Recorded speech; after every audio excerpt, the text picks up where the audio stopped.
오늘은 발치 교정의 기준에 대해서 100%다 알려드릴게요.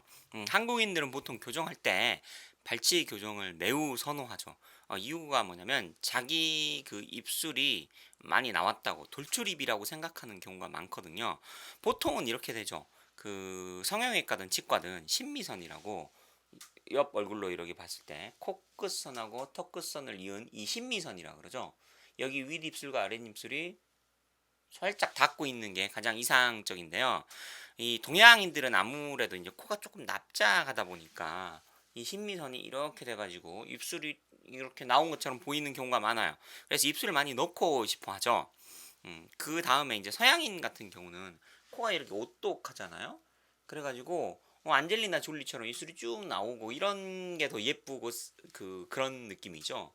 그래서 이제 발치 교정을 하게 되면 입술이 더 들어가서 코가 더 크게 보이죠. 그래서 이게 좀 차이가 있어요. 미에 대한 차이점이 있는데, 그러니까 동양인들은 아무래도 코가 좀 납작하다 보니까 그 같은 주변의 사람들과 다르게 자기 좀 특이한 게 좋잖아요. 코가 납작하니까 코가 오똑하고 약간 서양인 같은 느낌이 더 예쁜 느낌이 나고 희귀하니까 그게 이제 미적으로 더 좋아 보이고요. 서양인들은 대부분 코가 오똑하기 때문에 오히려 코가 좀 납작하면서 입술이 나온 것 같은 어, 그러니까 이제 서양 남자들이 선택한 동양적이면서 예쁜 여자라고 선택한 여자들 보면 동양인들이 봤을 땐 되게 안 예쁘잖아요. 뭐 코도 납작하고 입술도 이렇게 나오고 저런 애를 왜 미인이라고 생각하는 거야. 그러니까 미에 대한 기준이 다른 거죠. 근데 이 교정을 할 때 미에 대한 기준은 항상 두 번째가 돼야 돼요. 첫 번째가 돼야 되는 건 뭐냐면 교합을 잘 만들 수 있느냐예요. 그래서 발치 기준에서 가장 먼저 생각할 것은 첫 번째 어, 교합을 잘 만들 수 있느냐, 교합 유도를 정확하게 만들 수 있기 위해서 발치를 할 것이냐 말 것이냐를 선택하는 게 제 첫 번째 기준이 돼야 되고요. 그 다음 두 번째, 발치를 해서도 교합 유도를 잘 만들 수 있고 비발치를 해서도 교합 유도를 잘 만들 수 있다면 그때는 자기 외모를 생각하면서, 그러니까 입술을 좀 넣고 싶은 성향이면 발치를 선택하는 게 좋고요. 넣고 싶지 않고 유지하고 싶다면 비발치를 가는 게 맞겠죠. 그러면 이런 것들에 구애받지 않고 최대한 발치를 하지 않고 비발치인 상태에서 교합을 만들 수 있으면서 외모도 만족시키는 게 최선이잖아요. 그럼 어떻게 해야 되냐? 어렸을 때 교정을 해야 되는 거예요. 그래서 제가 쓴 책 여기다가 여기 보면은 이런 아이가 있어요. 요런 아이. 이런 아이 발치해야만 될 것 같잖아요. 마치? 응? 근데 이런 아이를 비발치로 교정할 수 있고 비발치로 교정을 하면서도 교합을 완벽하게 만들 수 있고 이걸 성공한 것을 이 책에 올려놨고 그 기준이 어떤 것인지 써놨으니까 한번 보세요. 이 책에 있는 콘텐츠를 100%다 알려드리면 이게 좀 문제가 되잖아요. 왜냐하면 이 콘텐츠는 저만의 권리가 있는 게 아니라 그 출판사 사장님도 권리가 있기 때문에 제가 유튜브에 100%를 공개하진 않고 그래도 8, 90%는 공개해서 알려드리는 편이에요.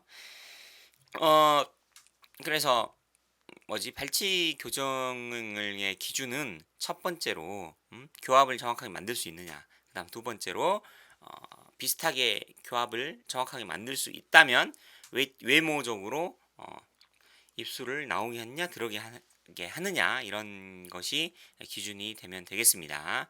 그 영상으로 하나 보면서 설명을 좀 드릴게요. 발치 교정하면 안 되는 경우 공사강 좀 보여드릴게요. 이제 한국인들은 되게 이제 발치 교정을 선호하죠. 우리 이제 김연아 선수처럼 이렇게 이제 치아를 발치해서 잡아당기다 보면 예, 이 치아 각도가 숙으면서 입술이 들어가 보면서 코가 좀 더 오똑하게 보이거든요. 이런 거를 선호하긴 하죠. 자, 이번엔 이제 다른 환자를 볼게요. 이분은 이제 30세 정도에 왔던 성인 교정 환자인데, 제가 성인 교정 환자를 카드가 기준 990만 원을 받는 이유가 있어요. 엄청나게 어려워요. 음? 교합 유도를 정확하게 만든다는 전제하에서 어렵다는 거예요. 그냥 치아만 반드시 펼 거면 쉬운 교정이에요. 근데 저는 그런 교정을 하지 않죠. 자, 어쨌든 2017년 7월 18일에 왔어요. 환자 J. 근데 이 환자가 앞니가 반드시 펴진 이유가요. 앞니만 부분 교정해서 반듯하게 편 거예요. 음? 이게 펴가지고 왔는데 문제는 밥 먹는 그 저작 부분이라든가 여러 가지 부분에서 문제를 일으키고 있죠. 왜냐면 자, 하악은 이렇게 됐는데 어, 밑에서 보면 우화 교합을 한번 보세요. 교합 유도가 전혀 안 나오죠. 중앙선이 이렇게 뭐 틀어져 있고 이게 중요한 게 아니라 1번, 2번, 3번 교합 유도 3번하고 치하에 이렇게 많이 떨어져 있으면 유도가 안 나오죠. 좌측도 마찬가지. 그러니까 이렇게 되면 좌측이 조금 더 가까우니까 왼쪽으로 씹는 게 좀 편할 확률이 높죠. 어쨌든 교합을 제대로 만드는 교정을 해야 됩니다. 두개골 좌우 대칭도 조금 틀어져 있고 어쨌든 장치를 이렇게 붙였는데 이게 막막하죠. 이렇게 공간이 부족한데 발치 교정을 하고 싶잖아요. 근데 절대 할 수가 없어요.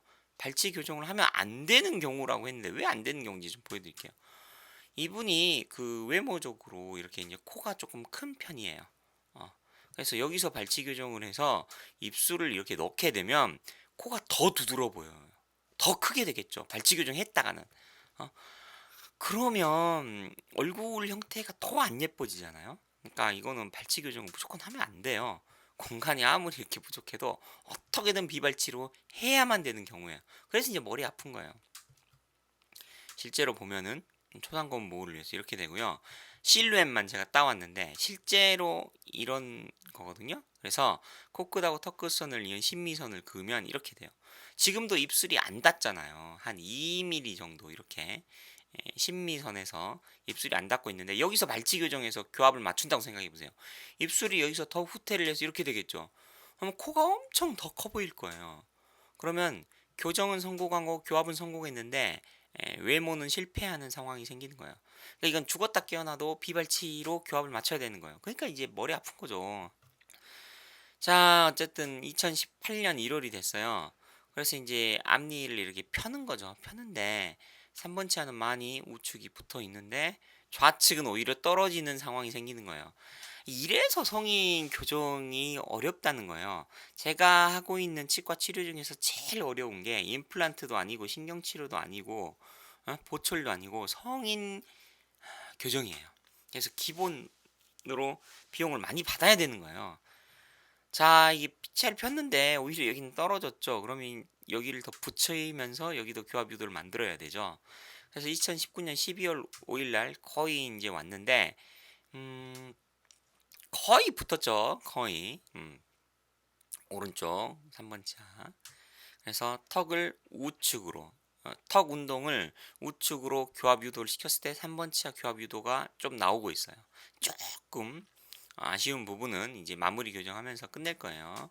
자, 좌측 같은 경우는 거의 붙었죠. 여기도 23AM 교합점이 만들어졌고요. 좌측으로 교합 유도할 때도 교합 유도 기능을 수행하고 있어요. 이제 좀 안심을 할 수가 있죠. 뭐 2017년 뭐 중반부에 했으니까 한 2년 반 정도 걸렸네요.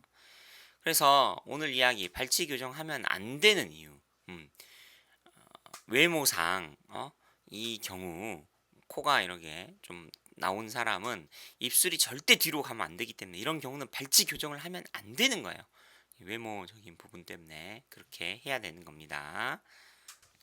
그 보충을 좀 몇 가지 할게요. 발치 교정하면 안 되는 이유 이런 것도 올리면은 또 정신 나간 치과 의사들 그룹 중에 발치 교정을 하면 인체에 해롭다, 악궁이 좁아진다 하면서 무조건 하면 안 된다는 말도 안 되는 주장을 한 사람들이 있죠. 그 사람들에게 제가 물어보고 싶어요. 제가 올린 영상 중에 치아 교정 03강 보면 졸출입 환자를 발치 교정으로 해결해서 그 환자 아무 문제 없이 잘 살잖아요. 그럼 어떻게 설명할 거예요? 그리고 또 어떤 환자들은 발치를 하지 않으면 치아를 배열할 수가 없을 정도로 공간이 좁은 환자들이 있어요. 그런 경우는 교합을 만들기 위해서 무조건 발치 교정을 해야만 되는 거예요. 그러니까 이 치과 치료에 무조건 이건 하면 된다, 무조건 하면 안 된다 이런 거는 거의 없고요. 상대적인 개념이죠. 특히나 교정에서 발치 교정은 그 발치 교정을 하면 악궁이 좁아지니까 문제가 된다는 뭐 개소리를 하는 경우가 있는데 악궁이 넓냐 좁냐의 기준이 뭐냐면요. 6번 치아예요. 6번 치아. 6번 치아가 사이 간격이 이렇게 좁아지면 호흡과 연화를 할 때 혀를 놓을 공간이 부족해진다 이런 건데 그건 와이어가 넓은 거 악궁이 넓은 넓을 수 있도록 넓은 그 철사를 끼워 주면 해결되는 거 아니에요. 되게 간단하게. 뭐 그런 경우에는 악공 확장 장치나 RP나 이런 거는 최소화시키는 게 좋죠. 안 하는 게 좋고요. 그렇게 해서 해결하면 돼요. 그러니까 발치 교정하면 무조건 안 된다 이런 의사들은 피해야 됩니다. 그러니까 발치 교정을 무조건 하면 된다, 하면 안 된다 이렇게 결정짓는 것보다는 교합과 그다음 두 번째로 외모를 생각하면서 결정하시면 될 것 같습니다. 이만 마칠게요.